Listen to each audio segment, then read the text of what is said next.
how to create and add a graph in Google Sheets. First things first, you should have your data available and inputted into your Google Sheet.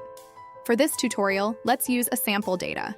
Make sure your data is properly labeled and organized into columns or rows. The first step in creating a graph is to highlight the data you want to include in your graph. Go up to the toolbar and click Insert, then select Chart from the drop-down menu.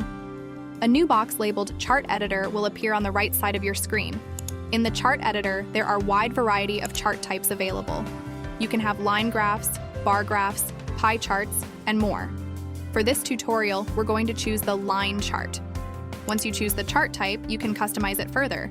You can change chart and axis titles, series, legend, horizontal axis, vertical axis, and more, according to your preference. It's easy to change color, font style, and size of each element in the Customize tab. Lastly, you can adjust the size and position of your graph by clicking and dragging the edges of the chart and moving it around your workspace. And that's it! You now have a beautifully designed graph to help represent your data in your Google Sheets.